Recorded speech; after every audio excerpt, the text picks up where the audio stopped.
Hi, welcome back to Future Fast. And once again, we have Jayanta with us. And for those of you who are here for the first time, I urge you to please look up two parts of the podcast that we have had with Jayanta Sengupta. First one is where he shares his journey, and urge you not to miss it. And second part is where we talk about his journey as an author of multiple published works, and some backgrounds to it, and some context to it. In fact, I would also like to start one of the things which I wanted to ask and missed out in our previous podcast. So, Jayanta, once again, thank you so much for making time to be here with us. And one question I wanted to ask you is that you already of course, it was a commissioned work from one of the petroleum giants, but Mhm. who authored three books, right?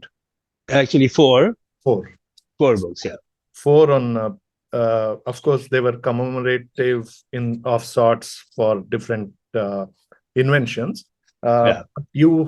By virtue of that, you've done obviously done a lot of research for doing that work, Sure, sure, and sure. obviously, I think you even mentioned that your own academic background kind of helped you in the whole process. Yeah, So yeah. there is a narrative lately built up for some time now that initially plastic was the superhero and now it's become a supervillain, Okay. All right. Yeah. Okay. right? Yeah. So Uh, uh, so how do you see that from your perspective, this journey of superhero to supervillain? Where do you stand? See, it's not a okay. First of all, thank you for having me back, and I really enjoyed the last two sessions, and I'm sure I'm going to have fun doing this one as well. I don't know about this business of where do I stand. See, the thing is that the success of plastic has been based on the applications that it can be used, right? And if you look at almost all the applications, it has replaced other products. It has replaced other products. It has replaced wood, it has replaced metal, it has replaced natural fibers like cotton and so on and so forth. Not entirely, but partially. It has replaced glass. So many other products which were difficult for us to make, but at least we had no options. The plastics have replaced that. And primarily, why has it replaced that? Because of the versatility of different types of plastics. And together with that, cost. Now, if you were to carry a bottle of water with you, which is a bottle which is made of glass, then for me that's a 2 kilo or a 3 kilo weight. Large bottle filled with water is about a couple of kilos or somewhere thereabouts. Would I find that convenient? I probably won't. But it's much simpler for me to carry a PET bottle. Secondly, if there is any, for whatever reason, there's some accident and the bottle breaks, PET is okay. I can throw it away. I don't have a problem with that. And I'll come back to this throwing away. And whereas the glass bottle bit, it is destroyed, right? So that's a problem for the user in any case. So why has it replaced all these other things like metals and stuff like that, wood and so on and so forth? As I said, it's because of flexibility and it's because of cost.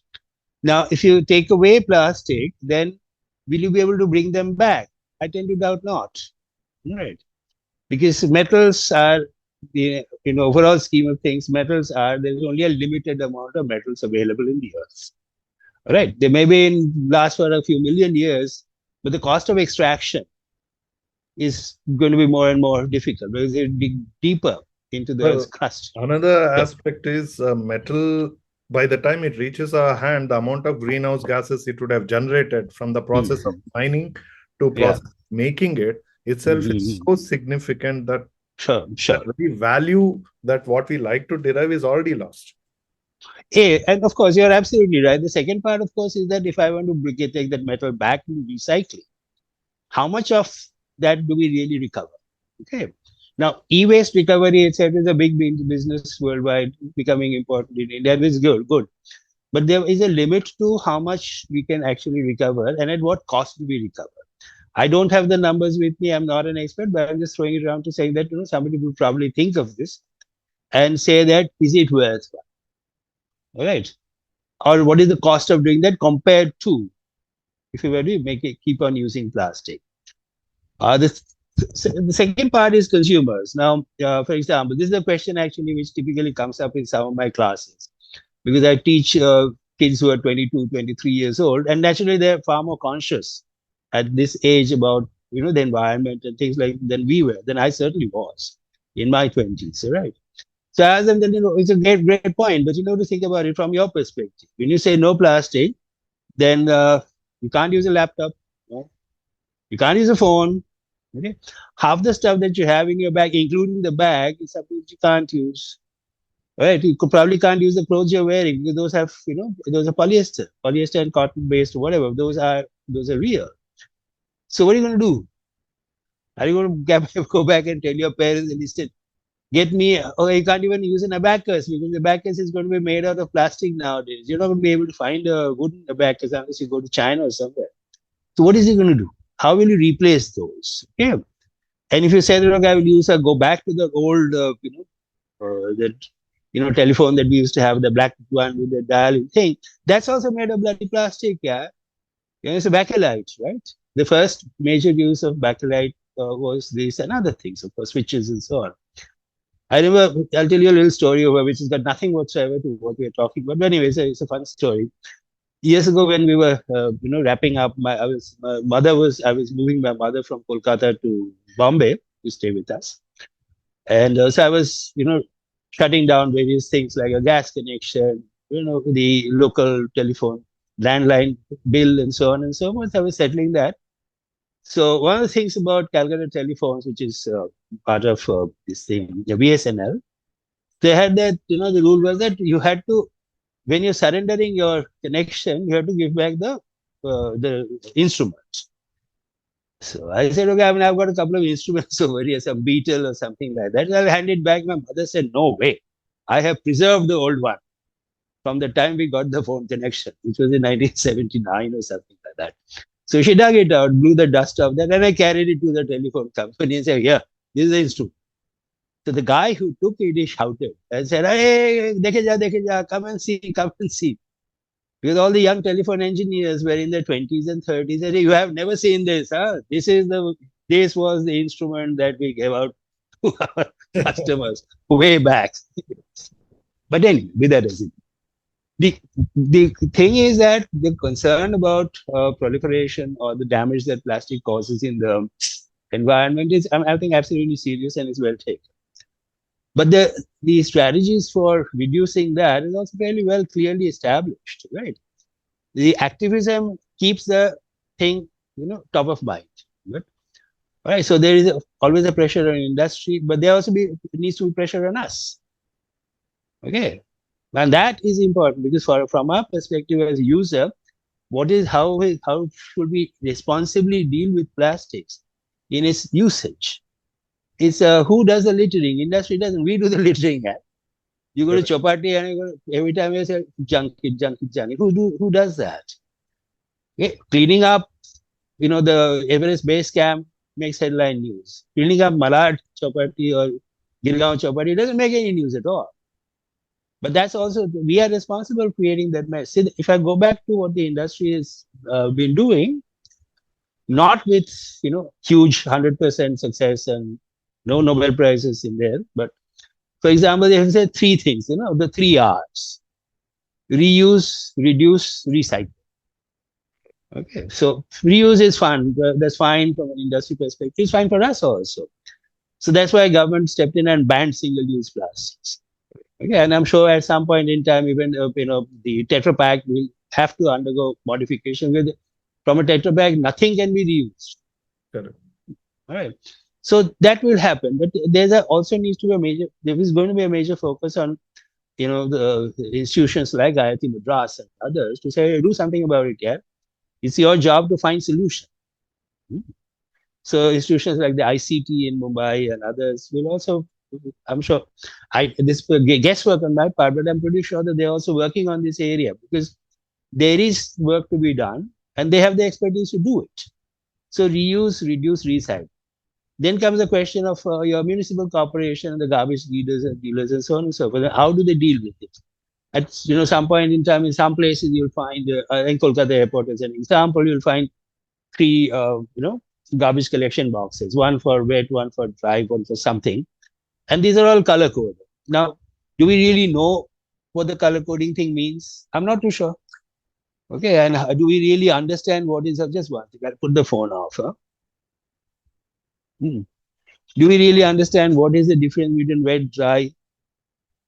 All right. So in Bombay, for example, before COVID, and every household used to have, because BMC said you must have two different dabbas, one for organic waste, one for inorganic paper, etc., etc. It's fine. With COVID, collection of garbage became an issue, right? So BMC said, stop that, do different things. So we'll have, so it all became one dabba, right? Now, COVID has been done and dusted, at least, it's gone. All the restrictions have gone. But still with one dabba, we haven't gone back to the. So there is a lot of work to be done. There's no point in, I'm We sorry, I can't started hear. having three boxes here: Where, dry, in wet, Bangalore? and medical waste. Oh, okay. Because Bangalore, I think Bangalore, corporation seems to be done side more advanced than Bombay. But these are, see, the norms are something which need to be adopted and not just adopted, enforced. Right. Right. It's not a question of, it's simple to do the blame game. Correct. Blame game gets you media mileage. It also give you, money support. Activism is a fairly big business in this country, like anywhere else. Correct. So that's my cynicism coming out. But there you go. So if you stay in media, you'll get lots of money, you'll get lots of support, and you can do the classic Bengali thing of cholbena, cholbena. But the point is that I'm not sure that that's a route to finding a solution. So you have the 3 R's, and there are examples where the industry has responded. I think, if I remember rightly, during my research on the book on PVC, polyvinyl chloride, I came across an initiative. I think it was called Vinyl 2000 or Vinyl 2010 or something like that, where the European industry said that, the part of the responsibility, or if we do not take the lead in this recycle thing, who else will? Right? So fine, we'll do something. And they came about with this idea. They branded it Vinyl 2000, Vinyl 2010. I'm don't exactly remember. But what they would do is to collect waste vinyl products and recycle them and make them, doors and windows. Mm-hmm. All right. So now in India also, many doors and windows, not just even of permanent structures, are made out of vinyl. Okay. Much of it is recycled, which is good because you have found a way by which you can use that material for something else, which is of use to society, of use to people. And see, this is where I think the element of support for element of initiative by industry, by people like us, by government, by media. I mean, you did mention that the Hindu kept quiet. It doesn't make news, nah. It doesn't get you OTPs to say what the researchers or so nobody wants that. It's much Oh, easier to write the. Hindu published a news report Mm. quoting a research from a researcher from IIT Kharagpur, Mm-hmm. and suggested that drinking hot beverages out of a paper cup, which are coated with plastic, Yeah. can cause cancer because of the hot beverage can melt the plastic layering and take in microplastics into us. But unfortunately, it was a very school grade journalism. But that's journalism in India now, yeah? Including No, Hindu. but at least you expect something better from Hindu, right? In that. Listen, okay. This is now I'm going to go into a rant mode. As an aside, you can edit this out, right? I have stopped reading newspapers 15 years ago. I've stopped reading news magazines 15 years ago.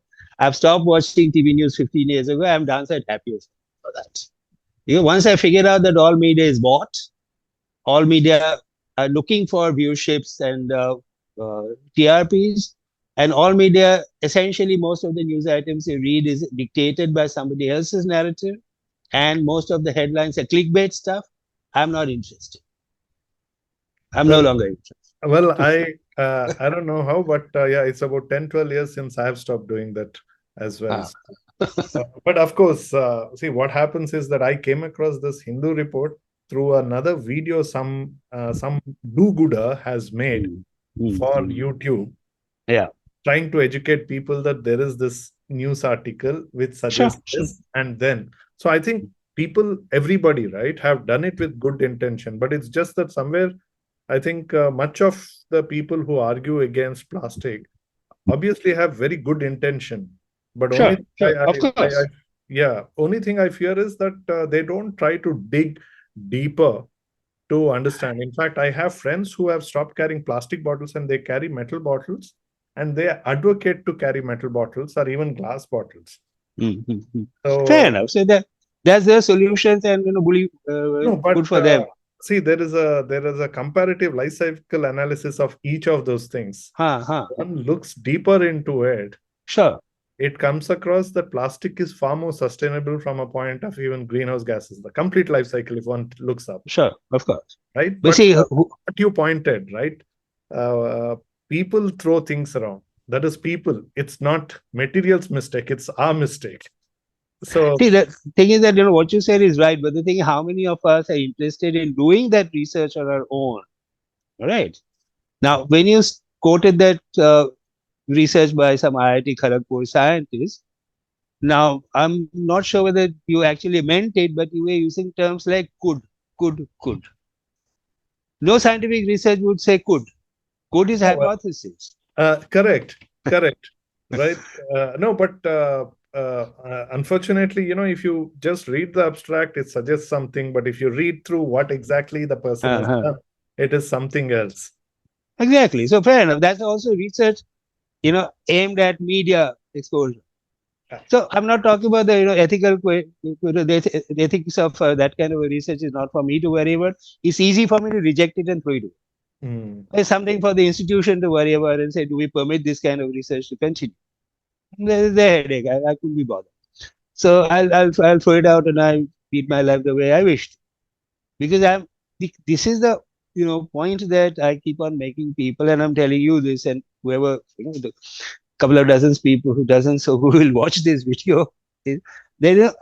I think we have to begin by people like us. Anyway, should begin by a healthy sense of skepticism.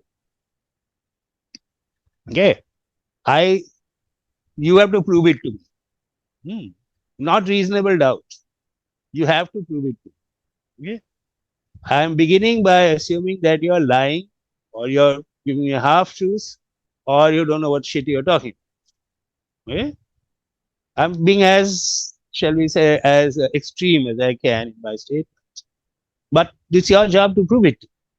So you can't make a statement saying could have, could have, could have, could have. And I don't believe that it's not a scientific statement anyway. If you've done the research, then you should be able to say that this is my age or this is my age not. All right. And this is what I've done my research, and this is what is my hypothesis validated by my data, or is it rejected by data? And this is all the statistical measures in research have been created for a purpose. Right. Right. It's not just in the bit of putting it in the paper. It has to be if it is going out in mass media like it's Hindu or somewhere, it has to be translated for people like us to understand what is the level of confidence mean. What is the the whatever T test mean? All those things have to be explained. And so if you hide behind could have, I can also say could not, could not, could not. It has become a completely meaningless conversation, right?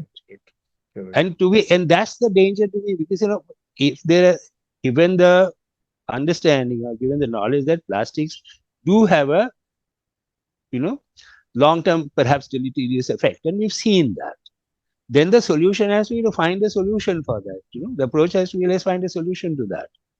Together, individually, jointly is a separate thing altogether. But we have to find a way out of it. Okay, blaming each other and say he did it and I'll tell that for Reliance did. You will turn around and say, I saw you the other day throwing garbage on the beach.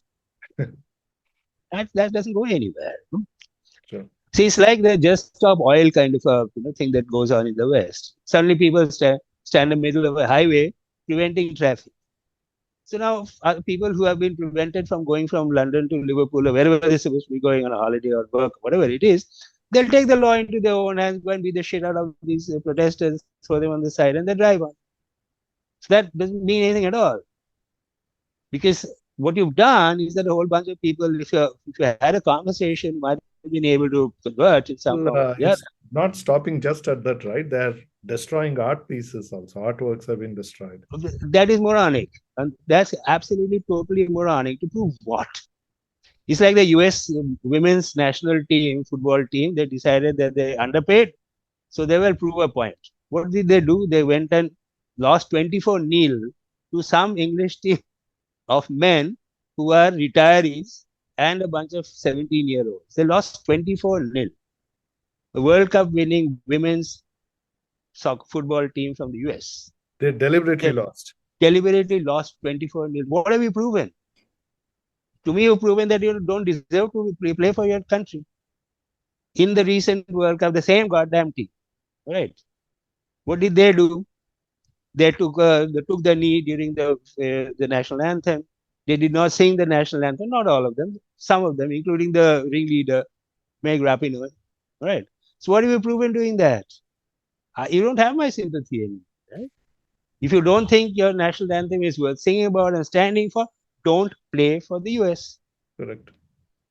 So good. Then hold your media conference and say, "This is the reason I haven't paid for my nation," etc. I'll probably pay you attention. But if you go that in the field during competition, you do this. You don't have my sympathies at all. I would want you to be thrown out and permanently banned from football. So if it's the question of this activism, and I'm using that term activism advisedly, if this kind of activism is to draw attention to something, okay, you also need to understand that you have to carry the people with you. They must also feel, if not equally passionate, but concerned about how to find a solution. The concern can't be about, yeah, I'm an anti-plastic guy, which means nothing, absolutely nothing. So your friends who carrying metal bottles and glass bottles have found that for them, this is a valid solution. Fine, I'm good with that. But then if they go and start, standing in the middle of the Bangalore Bombay highway, doing protest and dharna, etc., etc., then I don't have any sympathies. That's not the way you can win my heart and mind, Dad. Correct. You Well, tell me what I can, I'll give you a list. yeah, Jayanta, So, anyways, sorry. go ahead, please. No, I'm sorry, I've gotten into rant mode, but No, that's okay. Uh, Jayanta, I just wanted to again ask one thing from our previous conversation. Your uh-huh. book, Wraparound, Huh. that you wrote nearly 20 years ago. Yeah, 2005. Yeah. So, if you were to write today, would it be the same book or what? No, it will not. See, one of the things that has drastically changed, and I think we talked about it yesterday, was the rise of digital and the importance of digital. Right, right. Wraparound was written at a point in time where digital was, kind of non-existent. Very early days, rather. Very, very early days. I mean, nobody knew what it was. And if I have to write that same book today, then it'll have to be entirely different. Entirely. Then I probably need to partner with somebody who's, really is living with digital marketing. Honestly, I'm not. Okay.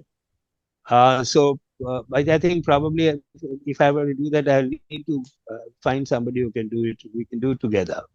Okay. See, my fundamental basis is that this idea of a brand experience is now being delivered through digital interactions, which is why UI, UX, and those things are becoming so important. Correct. The theoretical premise behind that, which is what I've explored in Wraparound, I don't think has changed. But the tools have changed drastically. Yeah, the methodologies of using those tools have changed drastically. Correct. New tools are coming out in almost like on a daily basis. And understanding of human psychology has become far more, uh, far more detailed than in the past. I'll give you an Correct. example when I say psychology. If you look at some of the social media platforms that exist, why do they exist? Hmm. I told you yesterday about my perspective on Google search. We always look for information, ask somebody a question, somebody who's an authority. So then you would go to the Encyclopedia Britannica or something, and now you ask Google, Mr. Google, Ravi, bol, sir, Google University, Ravi, tu bata. Yeah, so that I can understand. Then, for example, Instagram. Why does Instagram exist? Right. So the three words which can be pejorative, which sometimes we use pejorative in the way we talk, but I'll use those words anyway. One is narcissism. Second is voyeurism. All right. Hmm. And third is self-projection. Right. So narcissism.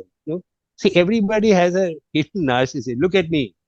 As a child, you would be first time you rode a bike without putting you know, the training wheels. You shout, "Mama, Daddy, look at me." So that's normal.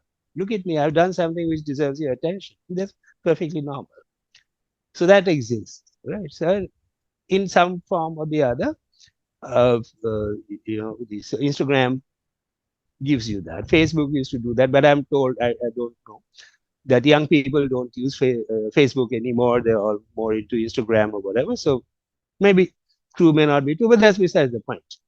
But so that's voyeurism. Why would you want to watch, say OnlyFans? Why would you want to watch TikTok? Hmm. And why is everybody bothered about how many followers you have? The fact that you have X number of followers translates into money. So I can understand that. But why would anybody want to pay money to somebody that they see on OnlyFans when you actually see something very similar, far more explicit for free?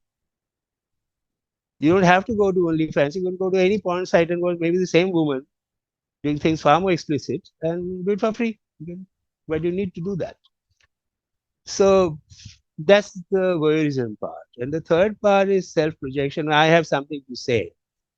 And which is that, which is why Twitter actually exists. So most people don't have much to say, and they're willing to say that nothing for a you know n number of times. So Twitter is perfect. If you have nothing to say, Twitter is perfect for you. Those who have something to say, people fine, that's good. But most people on Twitter, I don't. I mean, I used to be following Twitter for a while, and they said it's a complete waste of time. As I said, it's my perspective, right? Sure. So it's complete waste of time. And so why the hell am I doing all this stuff? There are more things to be more intelligent or interesting things for me to do. So I got out of it. But that's the conclusion I came to. That, it's really like the Twitter of birds, which is actually absolutely right. So birds outside on your windowsill, they're twittering away. That's a pleasant sound to hear. That's beautiful. Yeah. But people twittering away about what they think and do not think, etc. That's noise. It's not. Well, well, it's matter of time. The tweeting will be changed to Xing sometime in future. Uh, so well, there will be. I'm sure they've been using Oh that to yeah, explain since relationship. you're a brand strategy teacher, right? You teach about Yeah, strategy. yeah. So, what's your take on renaming Twitter to X? I don't know. I haven't really thought about it. It caught me by surprise. But everything Elon Musk seems to do, catches everybody by surprise, maybe including himself. So I'm not even sure. Here's an idea. So I don't really know. So I can't give you an off-the-cuff question answer. I mean, I can hold forth but it's not something that I've actually looked at or researched or read about. Okay. So I'm sure somewhere on the website of the company there will be a explanation as to what the rebranding meant and why the rebranding was necessary and so on. So whoever the rebranding, the branding consultancy that they use would have put out a couple of pages on that. So Oh, there were multiple commentaries on that.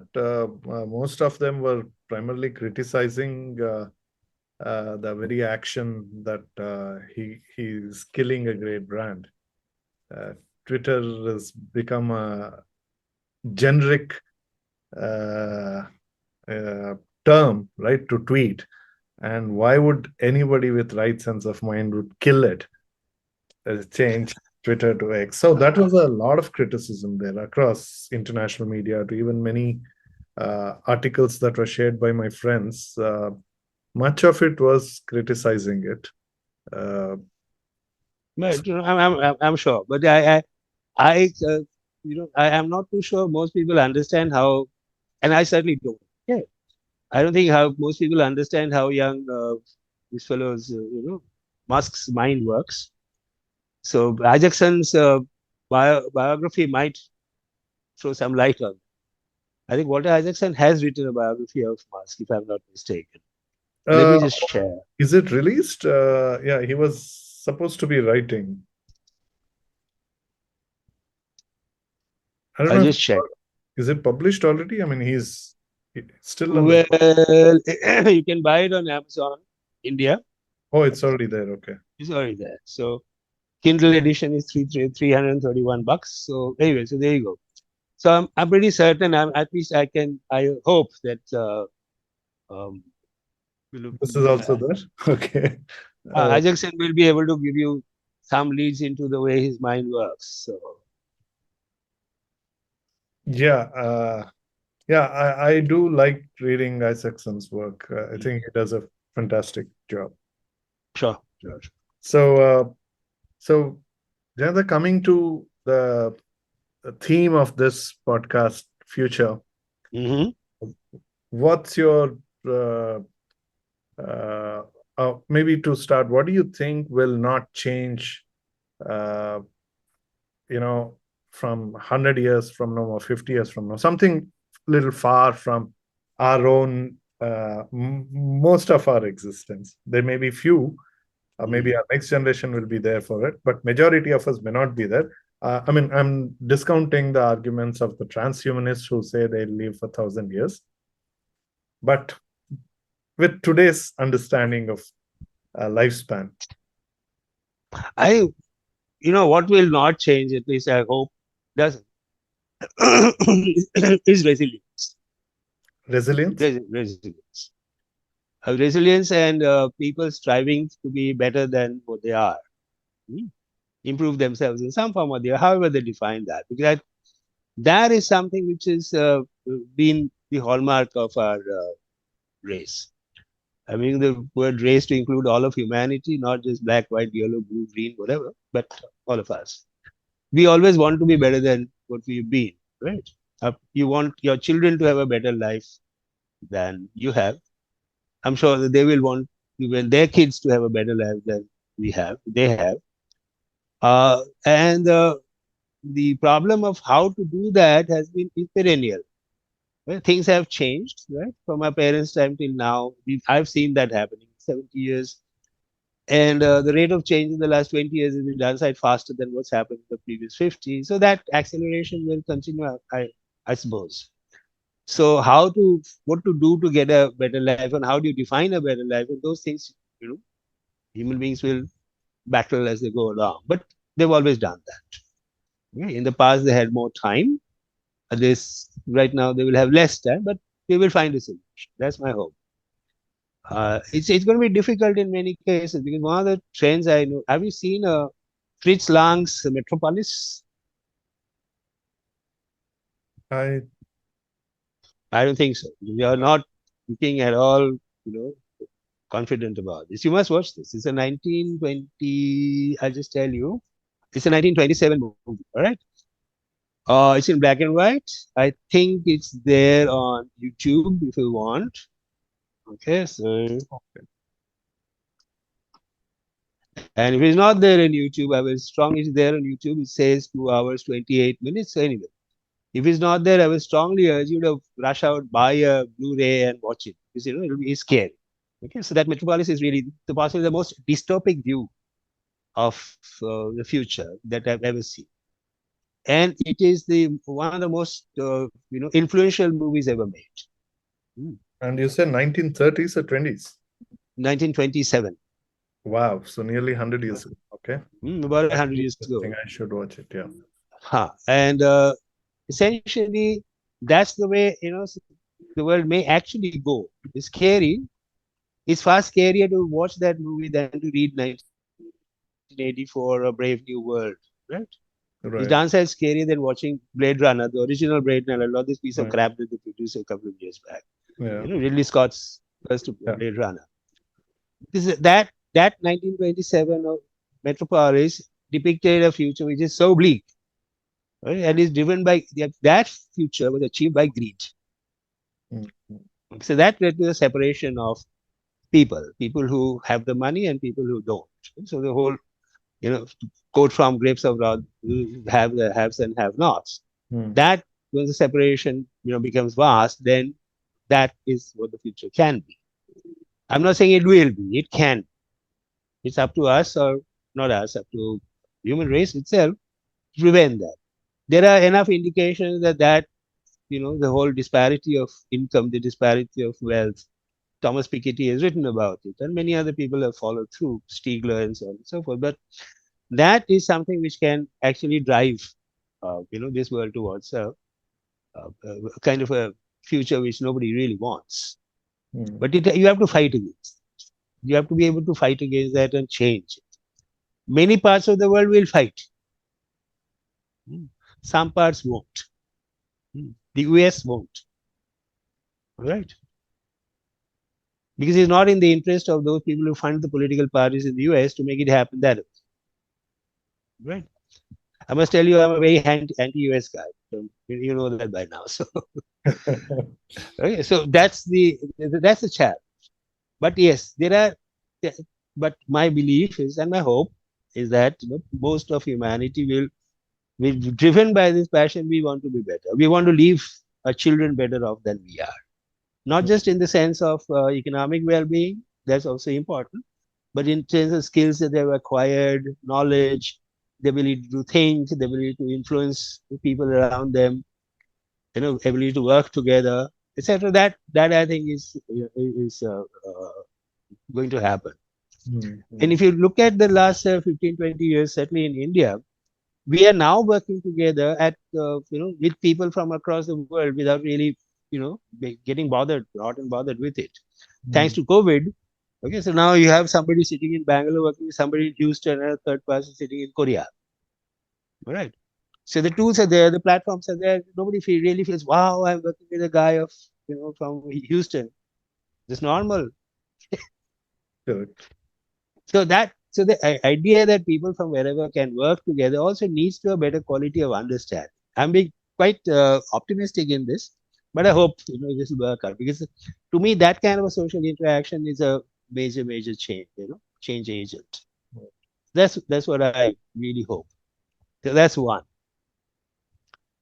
Um, the second one is that this one is a pure hope, which is that I hope that at some point in time in the near future, assisted death becomes legal in India. Oh, okay. Now you move to the prediction. Okay. Yep. Okay. So you've said predictions of the future. So there we go. Right. Okay. No, Now, because this you were starts from this yeah. starts from the perspective. Right? Okay. Right. Fair. The perspective is that if I look at the way we So you think assistant death will be legal? should be legal, I'm not saying will be. I'm saying should be, and I tell you why. If you look at the way we deal with treat say our pets like our children, right? Certainly family members, if not children, and sick people in our own families, right? The treatment is widely different. If the pet is terminal, then we let that pet go, ease the passage, right? Let that pet go peacefully without suffering. If it's a family member, we tend to elongate, prolong the Yes, suffering, suffering. right? So what good is that? How's that of any benefit to anybody? Yeah. That person And this sounds very, shall we say, hard, hard, difficult to think about and accept. That person, and then, and look at me, for instance, right? I'm 72, I'm hale hearty, etc., etc. Someday something will happen, and then I will be consuming somebody else's resource, which will be used to prolong my suffering without being of any benefit to anybody at all, right? Suppose I get into terminal cancer 10 years from now, and there's a way of prolonging my life by 5 years or so. What good is that? Well, argument can be one is that hope, right? That they will come up some cure, somebody will be able to cure. But at the same time, see, there are people in the West, wealthy people who have opted for that cryogenic freezing, Hmm. right? With the hope that someday those cures will come about and they can be revived with the very same body, right? So, given that, what will win, this cryogenic freezing or No, leaving see, you death? just given it the answer. No, it's a question of money. See, if it is something which the billionaires can afford, for it to trickle down to a much larger population, will take a long, long time.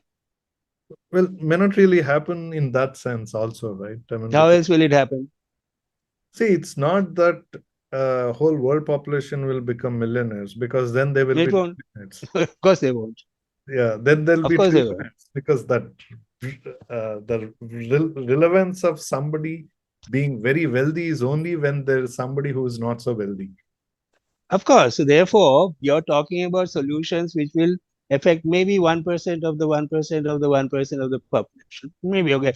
Let's be a little more, shall we Well, how say, do you see that and this coexist then, where a poor should be able to say that I want to die, or the family should be able to take a call that we want to let them go, and at the same time, it's legal to freeze a dead person's well, body.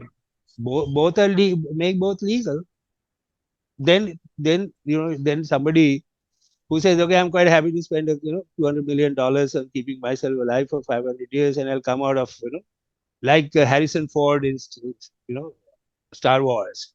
He's Hmm. frozen into something or the other, and then something happens, he comes out. So I'll come back like that, or like the guy who the Kahneman's friend, Hmm. who actually probably would have won the Nobel Prize if he were alive. He decided, given his state of health, assisted death is what he preferred. The thing is that the ethical Well, as of questions will today, be assisted death is still an option only for the rich because sure, recently sure. Isle of Man offered that Hmm, anybody can opt for they in their country, provided hmm. they are a citizen for at least 1 year or resident for at Sure, least. sure. That means it's again See, a thing of money. that's now, but I'm saying that if there is enough demand Future, and enough in future, it might become affordable to a whole lot of people who right now don't have an option. even in India, There will be always a population all in the India. religious views, do you think it'll go that way? Well, I don't know. I can't predict that much into the future. But there are enough people like me, for instance, at least I hope I'm like that. In the future, I say, there are two middle fingers available to me to show to people, who disagree violently with what I'm saying. All I have to do is show my two fingers and carry on with life. But there are ethical questions, religious questions. So I'm not saying that those you can bypass them. They will have to be discussed at some point in time, right? It will have to be an open debate, all right? But but you will have to find a way around it. So to me, the idea that somebody is kept alive for 7, 8 years as a vegetable, just because somebody believes that feels guilty to pull the plug, is not acceptable. I've seen many of these cases. I've seen people who had the courage to say, okay, pull the plug on my mother. And I've also seen people who say, no, I don't want to pull the plug on my dad. So that person remains a bedridden vegetable for 7 years, 17, 18 years. And the drain of the second one is disastrous. If you believe that by pulling the plug on your mother, you've done a good thing for her, you will come out of that. But if you believe that by not pulling the plug on your father, you've what have you entire really achieved? Nothing. That person been in pain. I know people who have said, uncles, etc., who've told their children, but I can't handle this anymore. Tell the doctor to give me something which will, make my passing easy. My mother used to say that. She fortunately we had to do nothing. She went in a sleep at at home. So it's great. But the point is that that degree of suffering, why should anybody want to get their dear loved ones go through that? Yeah. That's a price which I think is just not worth paying. At least that's my perspective. But at some point in time, the world will come around to that. I hope, Right. because uh, that kind of emotional price is to me a problem. To me, Right. So and what's economics which are based, or economics where services, economies or countries where services like medical, etc., are in a sense socialized, they're probably certainly going to move faster. Europe is probably a market which will move faster, much faster than the US. that's interesting because that's actually receding as of now, at least on the economy side. No, those are you're talking about short-term things. Maybe I don't know what's going to In the long happen. run, you think that's you rather bet on Europe. Okay. Yeah, What, because you have to see, what do you you have to think find. about emergence of India then? You don't think India will emerge to be that? What But is it'll take a while. See, one of the things about, it's nice to talk about GDP and so on and so forth. That's one.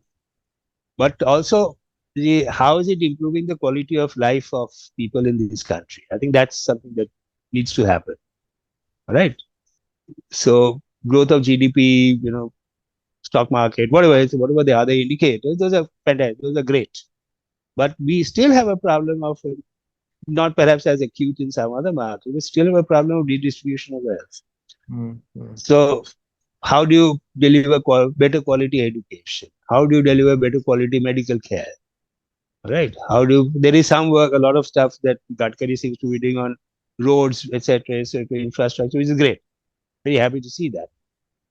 Uh, but at the same time, if a patient goes to in a village goes to the rural hospital and finds that the doctor hasn't come, right? Then how does that help solve that person's problem? So there are a lot of things that needs to happen over there.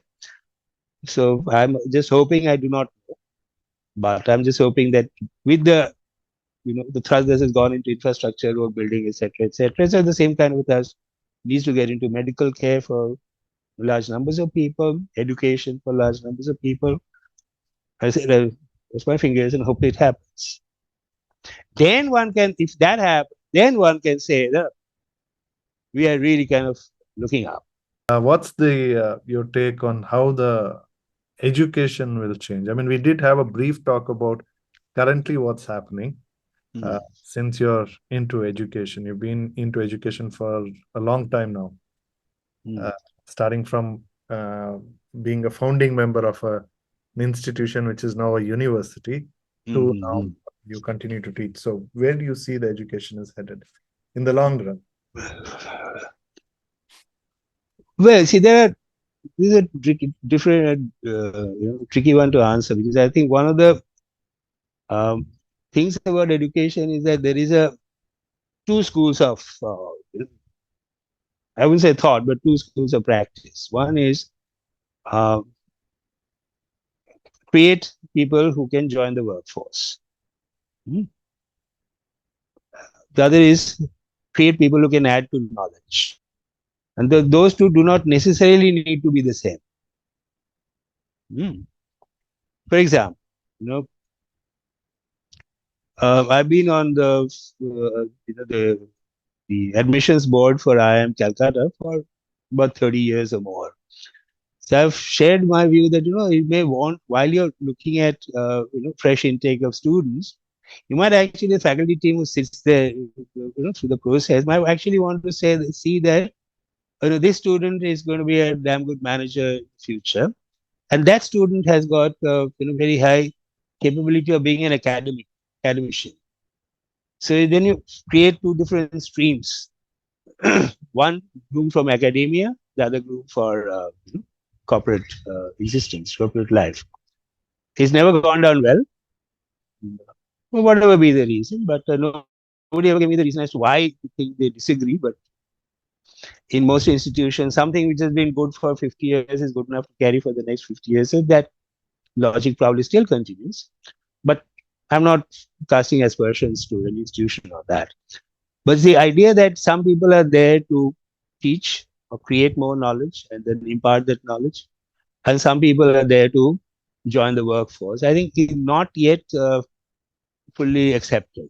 I'm sure it's understood somewhere.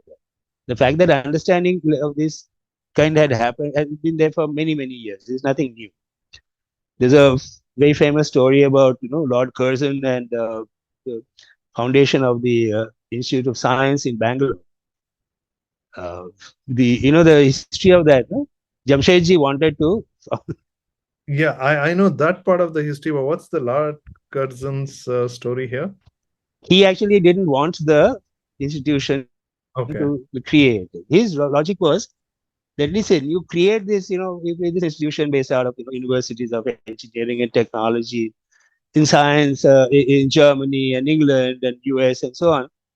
But hell, where are they going to find jobs? Yeah? Okay, so he had a valid point from that perspective, right? So where are they going to find jobs?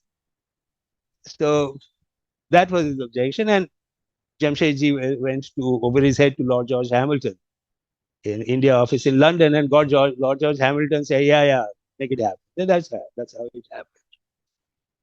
But so the idea that you create a bunch of people, 20, 30, 2,000, whatever number. So what are they going to do which is productive for the society, the community, is an old idea. Nothing new about it. So in India, there has been that there's been an emphasis on STEM at certain level. But I'm not seeing that emphasis on STEM trickling down. Emphasis on STEM led to the creation of the IITs and regional engineering colleges, which became NITs and the ITIs, etc. So that's great because to me, economies are built out of STEM. They're not built out of sociology and all that stuff. All right. So economies are built on STEM.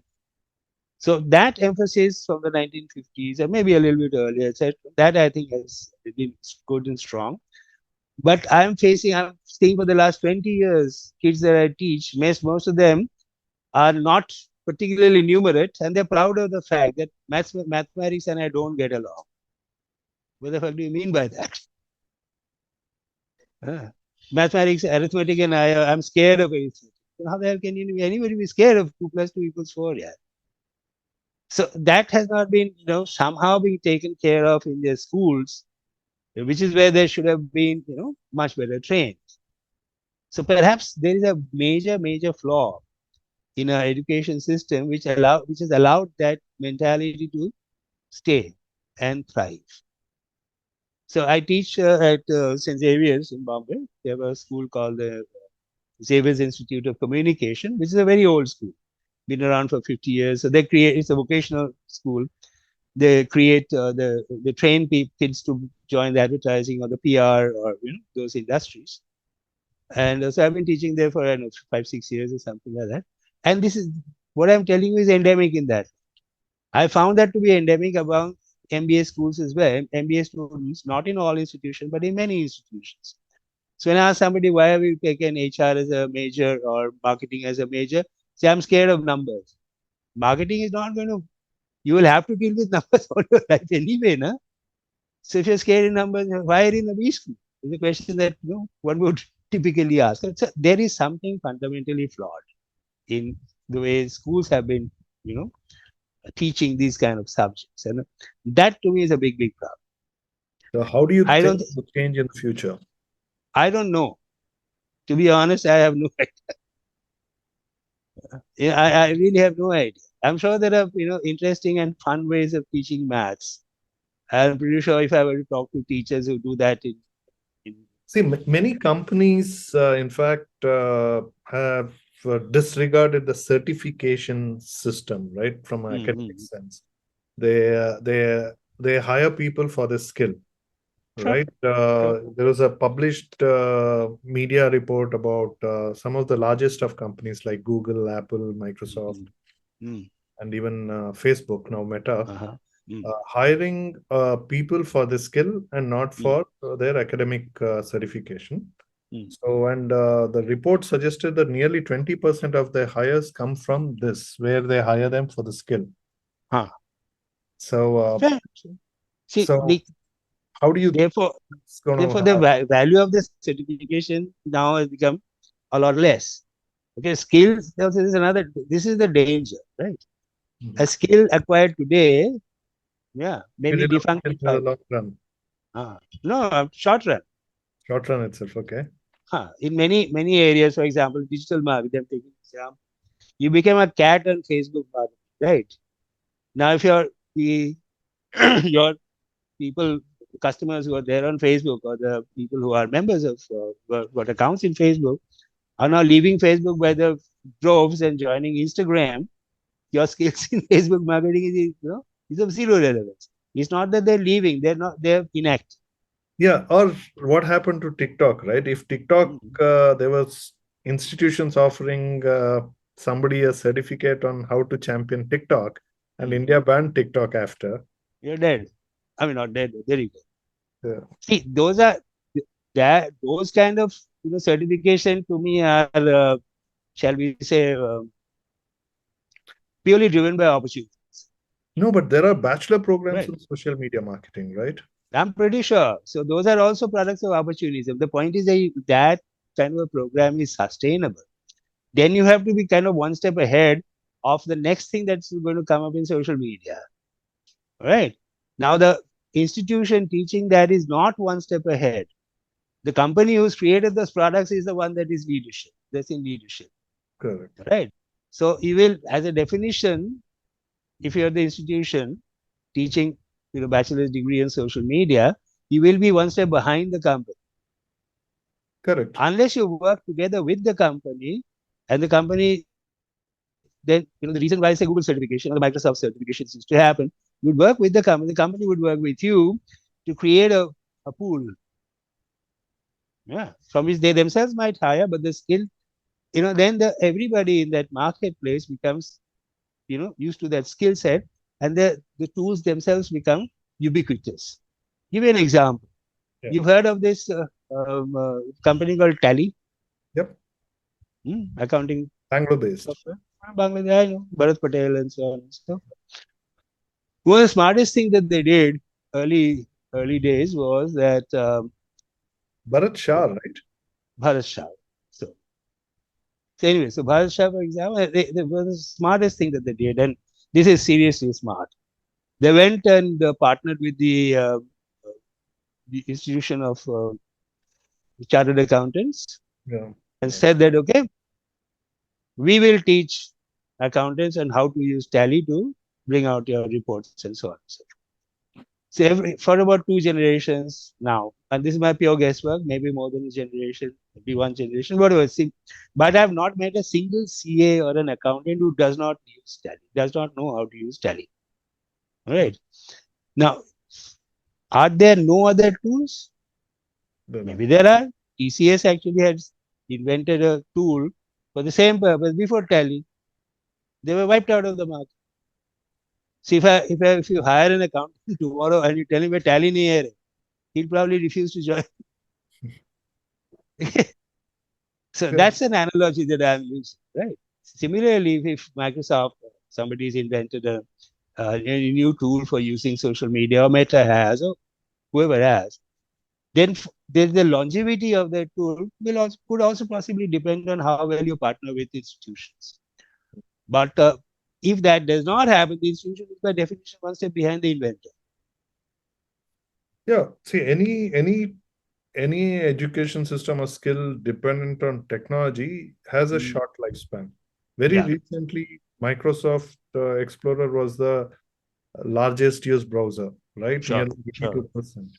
But I think you will remember because 96 is when I first started my entrepreneurial initiative. I was we never called startup those days. We used to call business. So uh, I was on Netscape.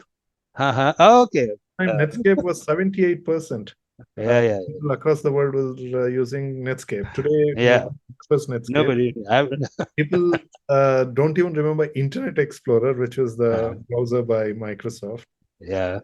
And so, the skills are bound to be challenged if it is significantly dependent on this. But the whole premise Exactly. is that once you are a programmer, you always have to be in the learning curve. I don't know. The thing is this that if you look at the mass users, I'm talking about the going back to the workforce theory, the mass users of these will remain.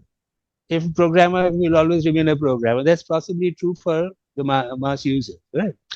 Now, if somebody is offering a bachelor's degree in social media marketing, unless the institution itself has done enough work or the faculty has enough knowledge to be able to understand how the tool is going to help the business, the Right. employer in the future, how Totally. will you train them?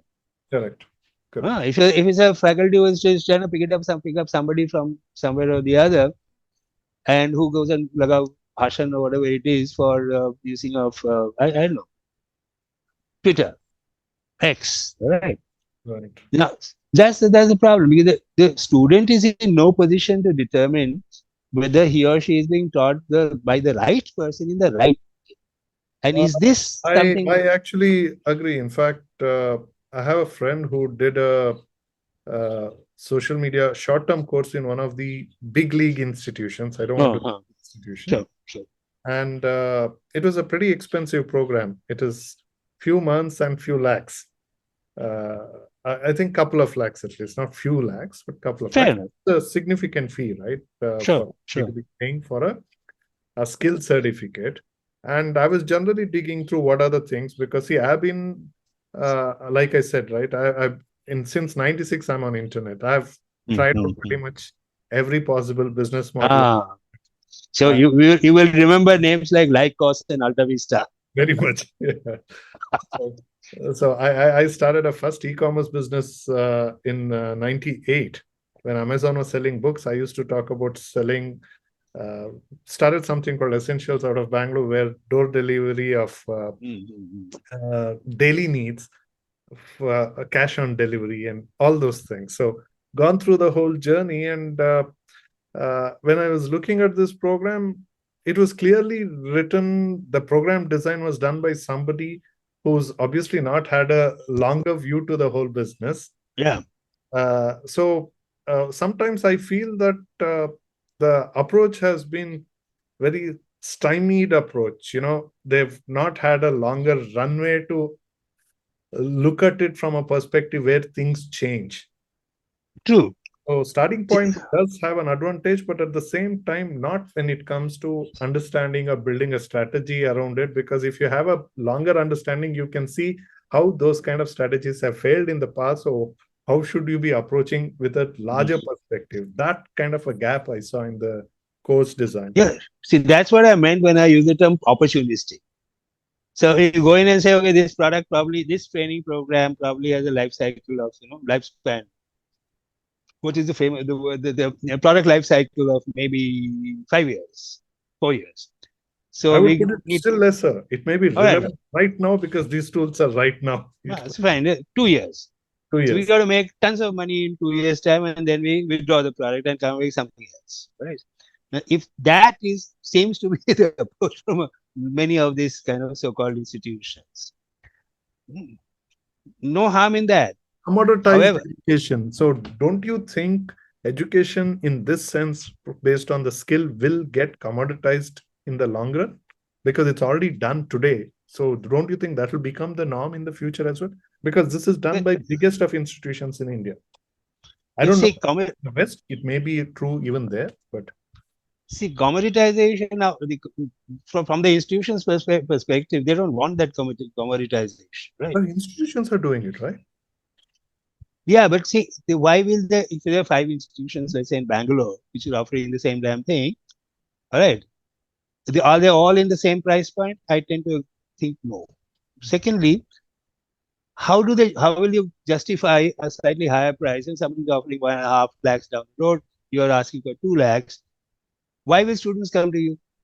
There has to be some perceived differentiator, no? Fundamental brand building and products, right? Talking about the big names, you are very familiar with the big names anyway.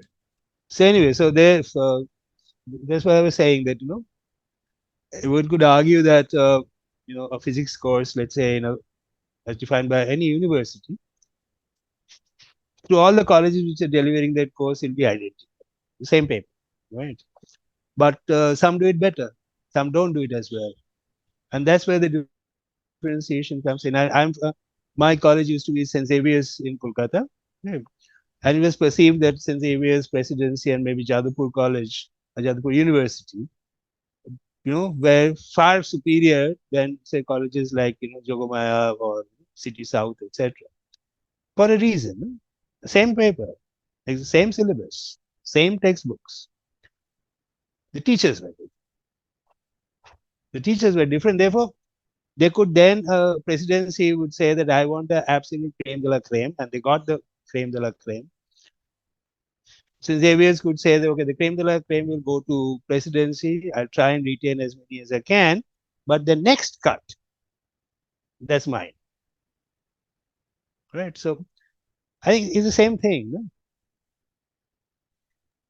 Yeah, yeah. I guess let's see. But yeah, clearly, currently, that's the way it is going from a skill point of view. But No, but companies see the skills thing. Even companies know that the skills thing is short term, right, and they're happy to stay with that because see, what happens is the skills are become obsolete or obsolescent. They can get rid of 20,000 people at one go and hire 20,000 people afresh for a new set of skills. correct, It's great correct. for the for the balance sheet. Right. And those who are willing to upgrade their skills, they can continue. Those who can't will be let go, and the new lot will be A hired. new lot will come in. Right. So the companies, I'm not too sure. Unlike in the past, where some companies would invest, retraining of your people. Maybe many companies don't. I can't comment on that because I don't. Right. But if that's the situation, then then I, as a company head, will see no reason to invest in my people to retraining them for a new skill set. That's Right. your job. You got to go and learn that. You come back to me once you've learned it. Fine, you retain your job. Otherwise, I'll hire somebody who will be probably cheaper at this point than you. Right. Right. So, as I said, maybe this does not happen. Maybe companies take a more evolved attitude towards that. I can't comment on that. So, but this is what I would do. Right. So, Right. Jan, so you did talk about education, and you obviously started on with the book and other things. Is there anything you want to talk about on the advertising side? Because that's where you spent your first 20 years of your Well, okay. professional. I still love watching ads. Yeah, I still love watching ads, and I really love these kids who I set them projects to present. I don't have exam papers. Don't have You don't have to write exams or interview any such thing. So I give them projects and two projects in my course, and they present. I love watching. No, It's a fun.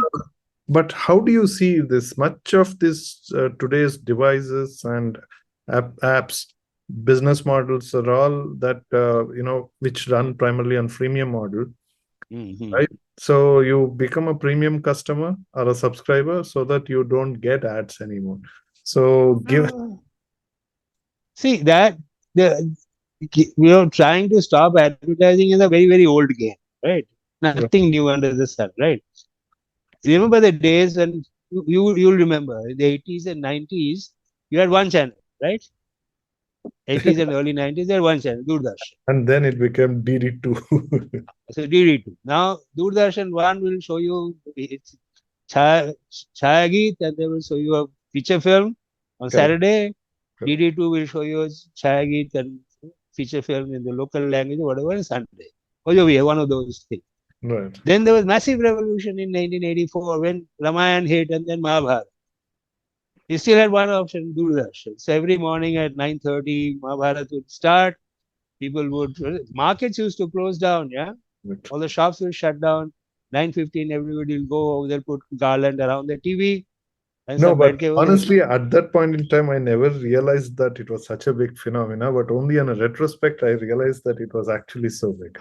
it's a fair. So everybody watched Ramayana, everybody wanted to watch the Chhayageet and feature film.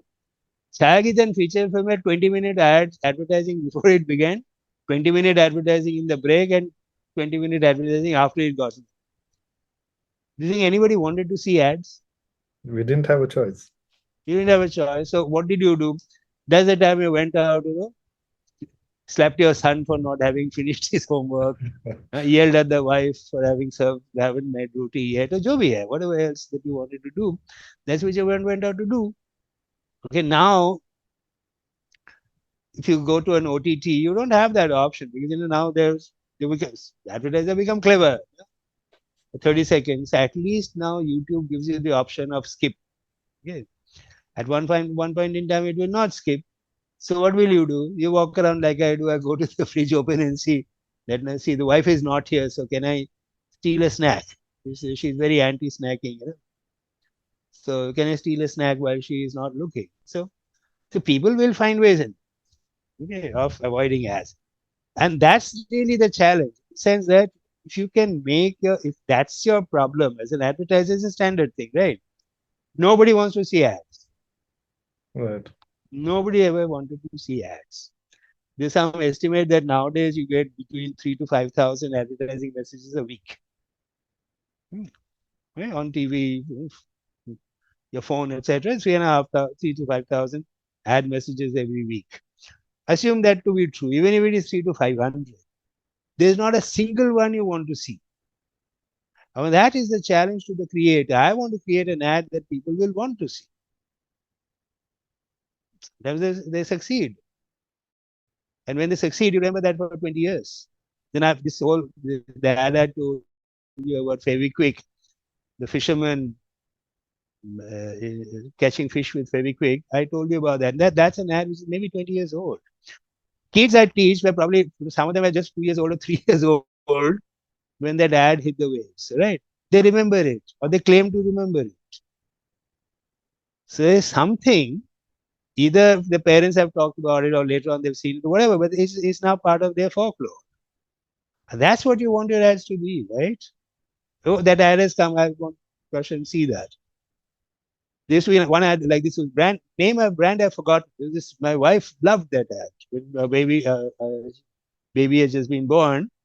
So he used to say, lie around and throw his arms and legs like every baby does. And my wife had no option but watch TV most of the day. Her favorite ad was for a brand whose name I do not remember. This is this guy who's trying to park a car in reverse. And this young boy at the back is asked, "Tu batana mere ko gari lag raha hai ki nahi?"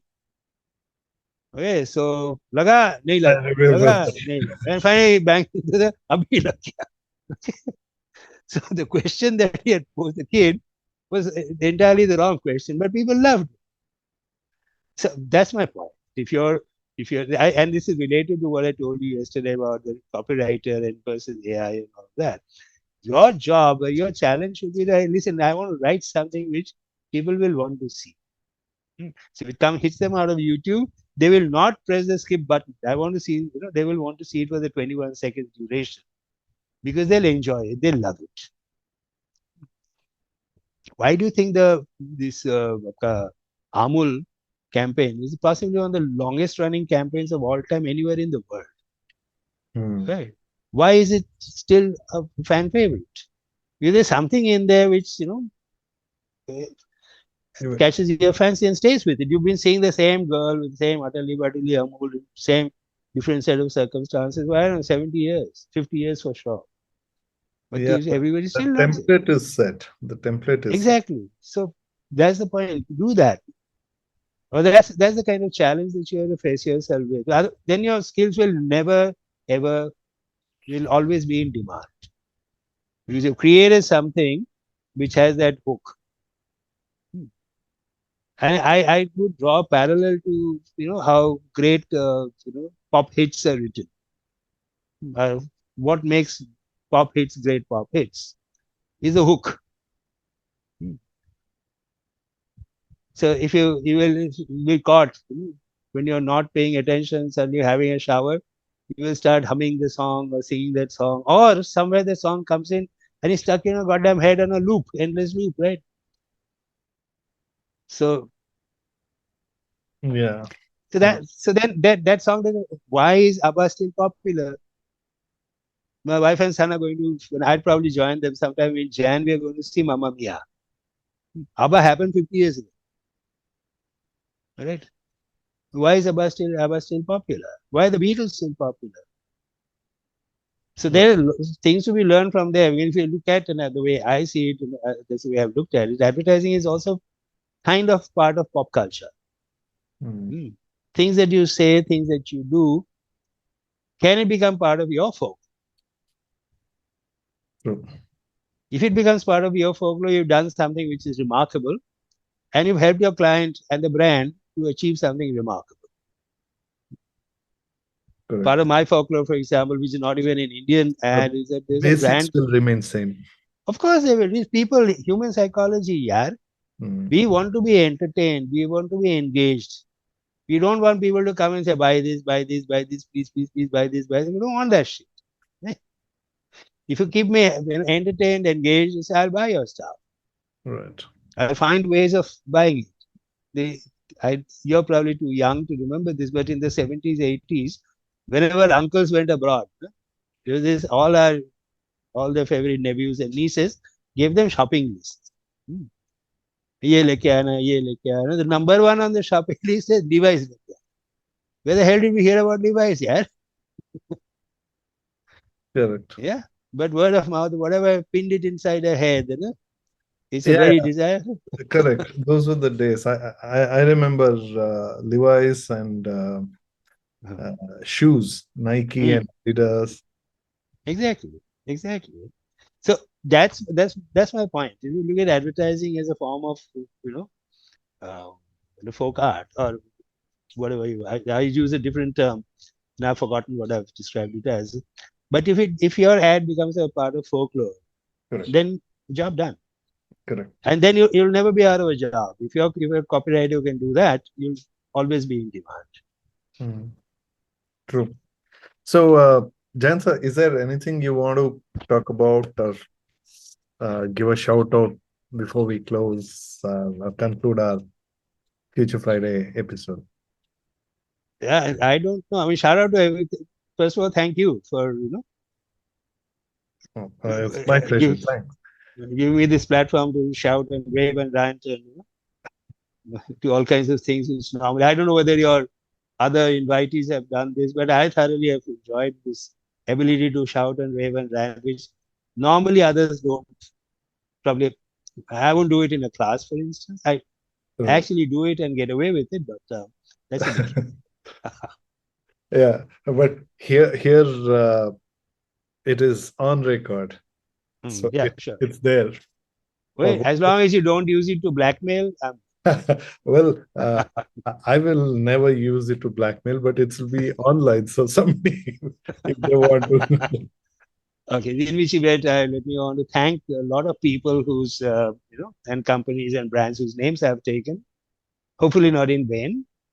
And if there's somebody feels a touch aggrieved about it, well, just put it down to a old man's fancy and the old man's people as they go old, attention tends to the brain stops kind of working logically. So there you go. I've also mentioned a whole bunch of things in between, like for example, Fritz Lang's Metropolis and so on and so forth. If you want, if you let me have a list, I can send you the links if you want that'd to, be nice. That'd be nice. if you want to use that. So Sure. once you go through all the, I don't know, 3 hours, 4 hours, or whatever else we've spoken about, and send me a list of all the things that you want, I'll send them across. Yeah. Right. And Uh, to the audience and listeners, links are below this podcast. You can follow him. You can reach him. You gathered how he thinks. And one thing for sure is that he is very approachable. And he's also very busy, but I think he will also be responsive. So do follow, do engage. And all the links he's sharing, we'll share it with, it's right below there. You can access it anytime. And do share it with those who you think will appreciate it. And if you have not yet subscribed to Future Fast, do it right now and stay at it and enjoy the ride. Thank you once again. And Jayanta, thank you so much for being part of Future Fast once again. Thank you very much. Thank you for calling me. Thank you for being patient. And if I've upset anybody, sorry, but that's what I am. So, It's perfect. alrighty. You take care. Have fun. Okay.